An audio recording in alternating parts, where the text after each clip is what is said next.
Hello, everyone. My guest today goes by LV. He's building a very cool company called Taloflow, which is a Y Combinator backed company in cloud management. Prior to that, he was in the 3D printable and wearable and auto parts space. He's a developer. He was in the developer ecosystem team at Atlassian and dropped out of Claremont Mechanic College in 2014. Is Forbes under 30 in manufacturing at 22 and Forbes under 30 All-Star based in LA and Vancouver. LV, you ready to take us to the top? I am, yes, thank you. All right. So you were sort of in the manufacturing space. Forbes recognized you for that. Talk to me about the SaaS company. When did you come up with the idea? What year? We came up with, I mean, we've gone through a few pivots. I started working with my team of co-founders for Tailflow roughly 3 years ago. We've gone through two pivots to get to where we are today. We initially started building low-code, no-code SaaS integration tools. Then realized our customers had a pain point around cloud management, pivoted to that. And then when we got a bunch of customers for the cloud management product, but then realized there was a bigger opportunity beyond helping people optimize cloud bills on AWS and GCP, and saw that really what they were struggling with was picking the right tools for the use case. And so we're now kind of building that analytics layer to help development teams make those decisions as quickly as possible. Interesting. So should people think of this sort of in the same route as sort of Cloud Checker or some of these cloud spend management tools or different space? It's if there was a Venn diagram, I would say it's a combination of those and a combination of like G2 and Gartner type analysis. Interesting. So what we really do is we help dev teams find the best dev and cloud tools for their use case. And so we built these open standard expert systems that will gather requirements for the use case, ingest usage data from their existing cloud infrastructure, try to understand their architecture as deeply as possible, and then offer very precise recommendations as to what dev teams should be using in their stack. Let's say if they're looking for a product, or even if they're not, we can offer proactive recommendations. I see. Okay. So when did you write the first line of code for the business? Since the pivot, I would say a lot of what we were doing was today is relevant to what we were doing roughly a year and a half ago. So about a year and a half ago when we started in cloud management. Okay. And just to be clear, sorry, pre-pivot, like when was the business filed? You sort of said, hey, here are my founders. We're going to go on this idea. I understand you pivot a bunch of times, but when did that start? The founding team came together April 2018. 2018. Okay. And look, the pivot is never easy. Did the pivot happen while you were going through YC? Was that the forcing function? I wouldn't call it a pivot. I would just think of, we of course reposition the product slightly here and there, trying to iterate towards product market fit. But the pivot happened solidly around November last year. I see. Okay. So you pivot into this new world. Now, did you already have customers lined up for what you're pivoting into? And if so, how did you get that waitlist? So when we launched the cloud management product, we went viral on Hacker News. This was about a year and a half ago. And about April last year, so about a year ago, we had about 70 companies using their product quite a bit to optimize their AWS infrastructure. And a few of these companies actually had pretty large cloud footprints. And we started having this monthly cadence with them, trying to understand how they were using cloud, what their dev stack looked like, and so on. And what kept happening is we were hearing that they were looking for help to make decisions as to what tools they should use, even beyond AWS. And so we saw this explosion in tooling, a Cambrian explosion, if you will, in the dev tool space. And there's so much complexity when it comes to picking the right API product, the right cloud product for a specific use case. And so hearing our customers, we decided to pivot to that because that was white space and a really big opportunity. And we saw that as this market was maturing, consolidation was less likely, and there was just going to be a lot more niche players and specialization. And in those kinds of markets, you typically want a third-party trust player. And we didn't feel that Gartner or G2 could fill that role, given the information content isn't really good enough for developers to make decisions. Mm-hmm. Got it. And so help me understand the founding team. It looks like there's three of you guys, right? What's sort of the makeup between, what are you handling versus the other two co-founders? How'd you split roles? Of course. So I'm the CEO. I spend most of my time in sales calls, strategy, fundraising, that kind of stuff, whatever needs to be done. My other co-founder is one of my others is Todd. I know Todd because he's my best friend's dad, so I've known him for a while. And Todd is a unicorn in the sense that he's both a veteran CFO and a veteran CTO. And a lot of these decisions that people make in their cloud stack are multi-stakeholder decisions where you're looking at both finance and engineering having a pretty serious role.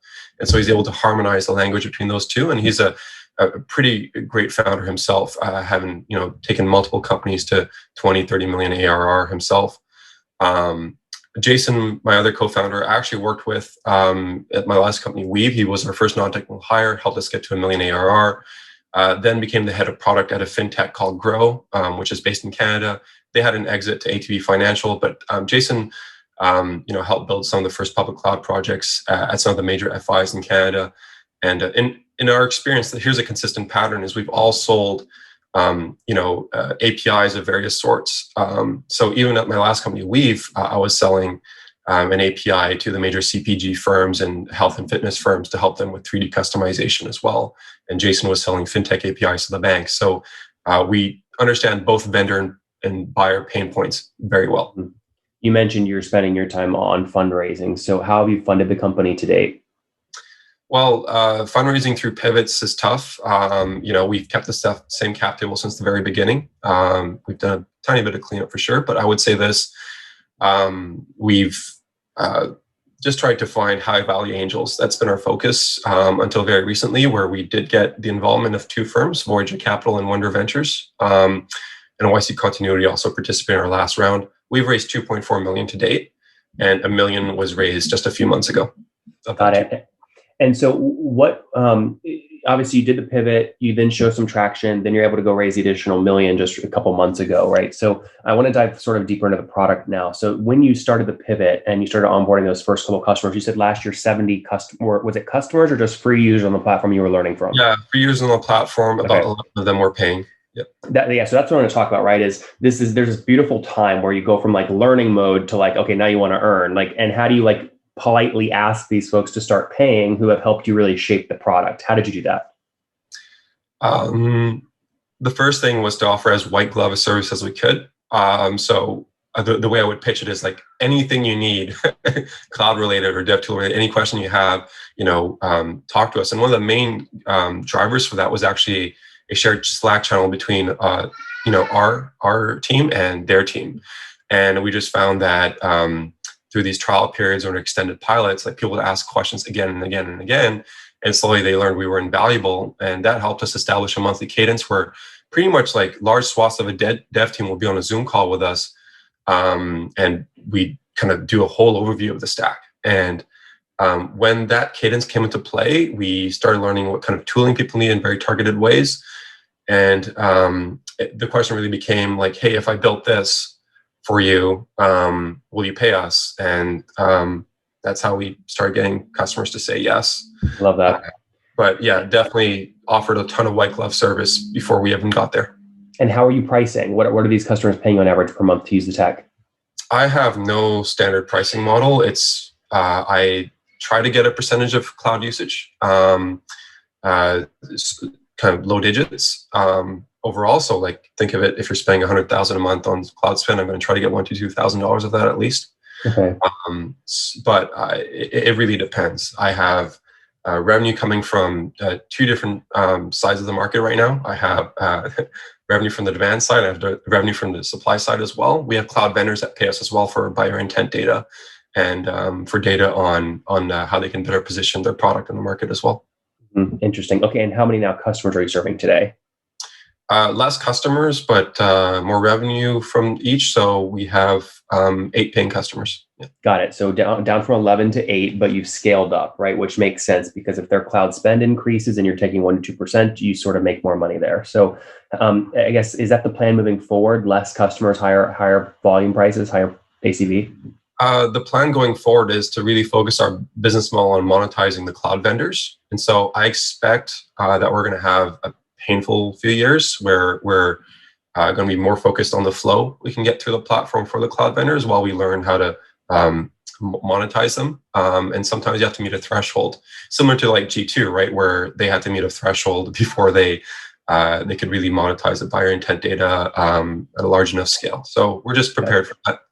Can I ask you how much sort of GMV is you're tracking through the platform in terms of cloud spend right now? Do you have enough roots into those systems to actually quantify that? Yeah, so It's not a perfect representation of what we're doing, but we are definitely monitoring close to 15 million a month Okay. in GMV. But again, that's the caveat. It's monitoring. Like I can see that going through, but it's not like I'm helping people make decisions for each dollar of that. So Yep. there's a bit Yeah. of a cap. So 1 to 2% of that 1% would be $150,000 a month. It sounds like you're not there yet in terms of business revenue at Taloflow, but how do you get there, right? So like you see it, it's like teasing you. You see it right there, and now it's how do I add value to this? How do I save my customers money to get 1% of this? Definitely. So what we learned is that vendors are willing to pay a lot for a great relationship. They're willing to pay a lot for the data as to how they can better position the market. So on one hand, I have to meet a threshold in specific categories where I have insights that vendors will pay for. And we did that initially in object storage, where we built a lot of data on how people were using object storage, enough where like vendors would pay us money to understand how they can better position their product. We have a leading object storage vendor that actually is entirely repositioning their pricing in the market based on the insights we provided. And that's highly valuable, and we get paid quite nicely for that. On the other hand, I we're still proving this out, but I have to be able to show the vendors that through the flow we provide on our platform, they can convert these customers and at a higher clip, and that our prospects are very highly qualified by the time they get to the vendor. And so, as you can imagine, we work with, like, let's say a Series A, Series B, VP of engineering manager level person. We kind of gather the use case requirements for a specific product. Let's call it like an APM. So they might be evaluating Datadog versus New Relic versus App Dynamics and so on. And we'll do a very, very use case based analysis as to which tool they should buy. And then the buyer is ready to make a buying decision. At that point, I want to make the referral to the vendor and get basically a reward from the vendor. And the model we've been trying with vendors is to actually get a percentage of usage in perpetuity, which can be very lucrative for us because the net revenue retention rate of these cloud customers is quite high, especially in the segment we're focusing, which are growth stage. Yep. And the big P word, perpetuity, forever is a long time. That'd be a hell of a negotiation if you can get it done. So can you give us a sense of scale today? You're under $150,000 a month. What did you do last month in revenue? So we're way under that in monthly revenue. So we are roughly, this month we're 17K. That's great. Hey, you know what? Going from $0 to $1 is the hardest part. So when you raised the $1.5 million recently, and you were talking about to the Continuity Fund and some other super angels, what did they see in your story, your deck, your financials that they really liked? How were you able to lock down that additional $1.5 million? Well, I think the story first off is quite powerful, right? Which is that, like, you about a year ago, this was not, I mean, sophisticated investors would have said, oh, multi-cloud might not really happen. You know, these cloud vendors are going to consolidate and it's going to be AWS GCP versus Azure. But really talking to our customers, we learned that there's going to be a lot more competition, and that's why I see successful firms like Snowflake, Datadog. Yep.